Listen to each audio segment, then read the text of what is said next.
I never thought I'd end up working at Sterling Corp, one of the biggest tech companies in Seattle.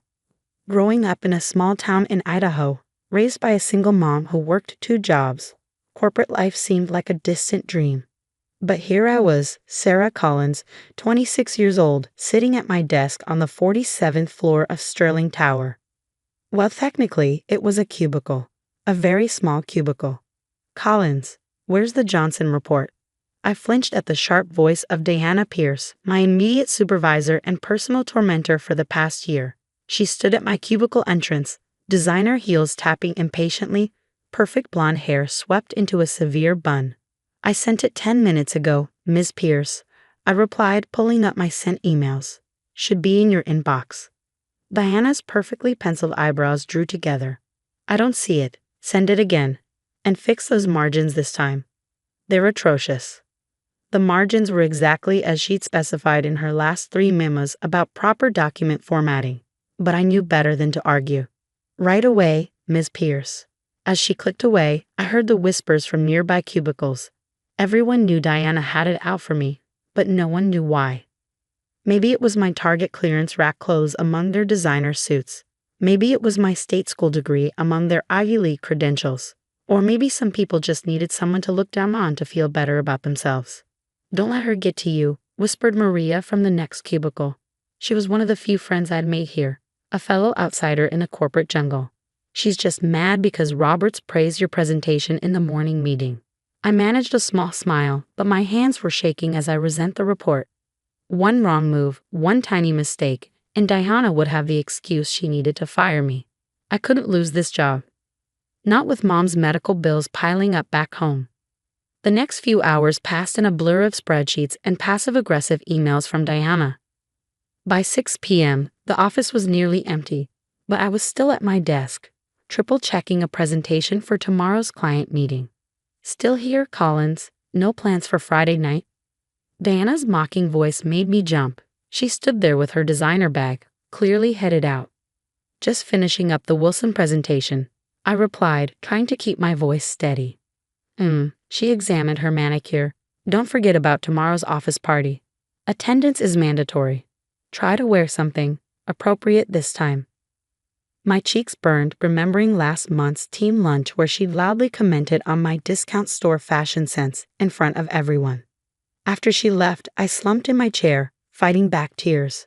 The office party. Another chance for Diana to remind everyone that I didn't belong in her world. Rough day? The gentle voice startled me. A young woman stood by my cubicle, someone I'd never seen before. She looked about my age, with warm brown eyes and a friendly smile. Her clothes were simple, jeans, a sweater, and comfortable flats, making her stand out among Sterling Corp's usual power suits. I'm Emma, she said, perching casually on the edge of my desk. Just started in marketing today. Sarah Collins, I managed, quickly wiping my eyes. Welcome to Sterling Corp. Thanks, she glanced at my computer screen. The Wilson presentation. I nodded miserably. My boss wants it perfect for Monday's meeting. Ah, Diana Pierce. Emma's eyes twinkled. I heard about her. Quite the reputation. That's one way to put it. I found myself relaxing despite everything. There was something about Emma that made her easy to talk to. Hey, want to grab coffee? I know a great little place around the corner. You look like you could use a break. I hesitated, looking at my screen. The presentation will still be there in an hour. Emma said gently. Come on. My treat. Something in her voice made me nod. Grabbing my coat, I followed her to a cozy cafe I'd walked past 100 times but never entered. Over steaming lattes, Emma proved to be an excellent listener. Before I knew it, I was telling her everything about growing up poor, about Mom's illness, about landing this job and Diana's constant harassment. Why don't you report her? Emma asked, stirring her coffee thoughtfully. I laughed bitterly. To who? She's untouchable. Her father plays golf with half the board members. Besides, I need this job. Emma's eyes narrowed slightly. No one's untouchable, Sarah. Trust me on that. There was something in her tone that made me look at her more closely, but she quickly changed the subject, asking about my work in the marketing department. By the time we left the cafe, I felt lighter somehow. Emma had that effect, making problems seem more manageable just by listening. "See you at the party tomorrow?"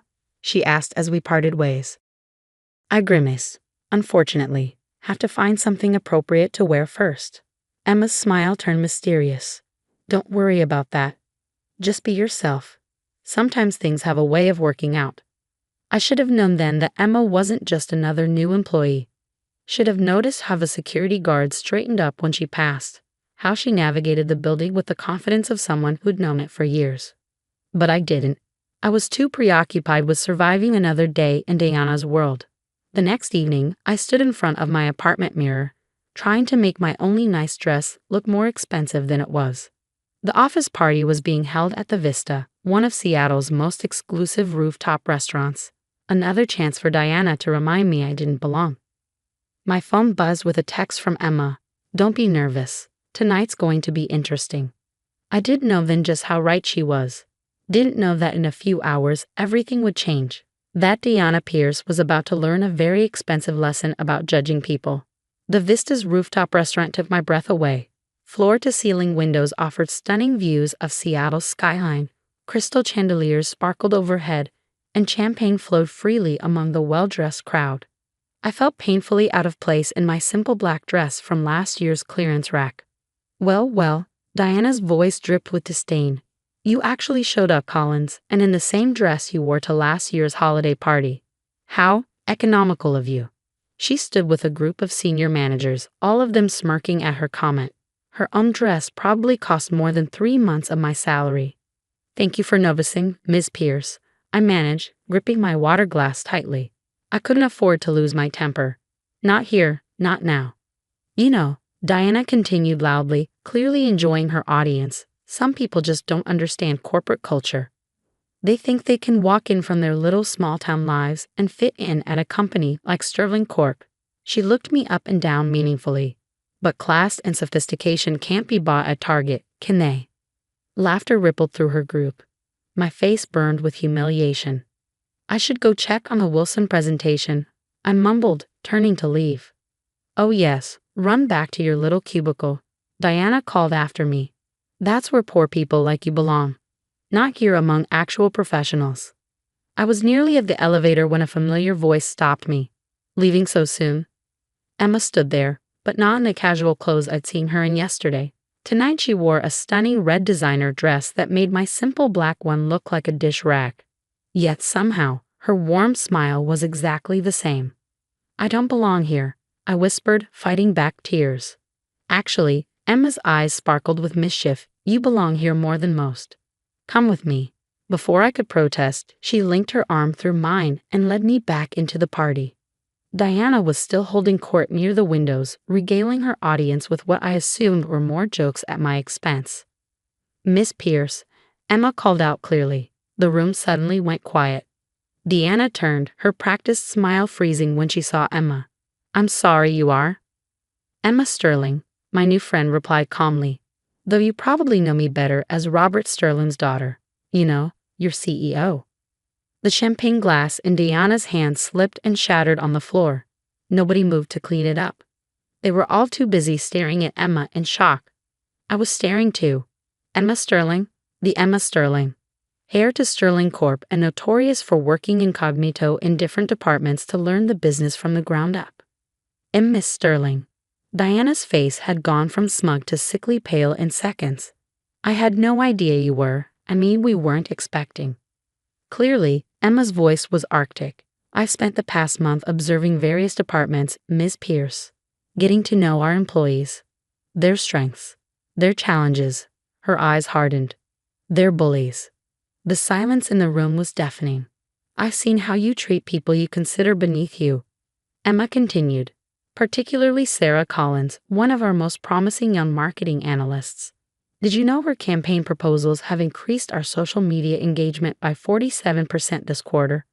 Or were you too busy criticizing her clothes to notice her work?" Diana's mouth opened and closed like a fish out of water. I was just maintaining professional standards." "Professional standards?" Emma's laugh was sharp. "Let's talk about professional standards, Miss Pierce. Like using company resources to plan your personal vacation, or taking credit for your subordinates' work, Or the fact that your father's golf buddies on the board can't protect you anymore because they all retired last month. The color drained from Diana's face completely.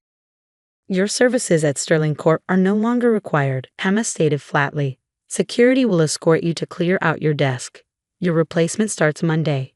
She paused, then added with a hint of satisfaction. I believe you know her. Sarah Collins? My head spun. What was happening? You can't do this. Diana sputtered. My father. Your father already agreed to your termination when I showed him the evidence. Emma cut in. He was quite embarrassed, actually. Now I believe security is waiting. 2 security guards materialized as if by magic. Diana looked around wildly, but her former sycophants were suddenly very interested in their shoes. As she was led away, Emma turned to address the stunned crowd. Sterling Corp's success was built on innovation, integrity, and treating people with respect. Anyone who can't embrace those values should follow Ms. Pierce's example and leave. Now, the room quickly emptied, leaving just Emma and me. You planned this? I managed finally. Emma grinned. I've been working undercover in different departments for 6 months, evaluating our corporate culture. Diana Pierce wasn't the only toxic manager we found, but she was by far the worst. She squeezed my hand. Your promotion is real, by the way. Your work caught my eye weeks ago, before I even met you. But why? I gestured helplessly at everything. Because talent and hard work matter more than designer labels. Emma said firmly. Because I grew up watching people like Diana Pierce make life miserable for people like you. Because Sterling Corp needs leaders who lift others up, not tear them down. Tears spilled down my cheeks. Thank you, I whispered. Don't thank me yet, Emma laughed. Wait until you see your new office, and your new salary. She linked her arm through mine again. Come on, let's get out of here. That little cafe is still open, and I think this calls for celebration lattes. As we left the vista, I couldn't help but smile at the irony. Diana had been right about one thing. I didn't belong in her world of petty bullying and social climbing. I belonged in something better. 3 months later, my marketing team's latest campaign won an industry award.